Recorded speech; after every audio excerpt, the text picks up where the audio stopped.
Hello hello, வணக்கங்க. பாலமுரளி அவங்க அம்மாங்களா? பாலமுருகன் அம்மாங்க.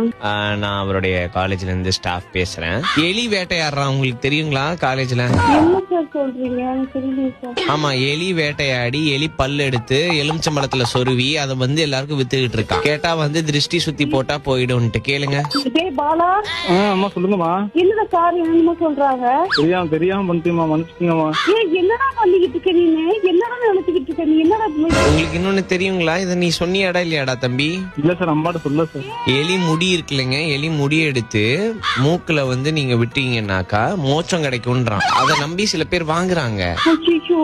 போற வர பொண்ணுங்க கிட்ட என்ன சொல்றான்னு சொன்னானுங்களா? சொல்லுடா, நீயே சொல்லுடா. சார், நான் எப்படி சார் அம்மாட்ட சொல்றது இது? நான் ஒரு பொண்ணுக்கு லெட்டர் எழுதியிருக்கான். ஒழுங்கு மரியாதையா எங்க வீட்டுக்கு விளக்கேத்தவா இல்ல உன்னை காதலிச்சு நான் வெறுப்பேத்தவான்னு கேக்குறான். ஐயோ, இல்ல நீ அப்படியே சொன்ன. தெரியாம சொல்லிட்டேம்மா. உனக்கு எப்படி அப்படிலாம் தோணுச்சு? நீ எவ்வளவு ஒரு கிரியேட்டிவான மைண்ட் உண்டு அப்படின்றீங்களா? சார், எங்க கஷ்டம் பூராமே அவனுக்கு தெரியும் சார். நாங்க கஷ்டப்பட்டு தான் சார் அந்த காலேஜ்லயே கொண்டாந்து சேர்த்து விட்டோம்.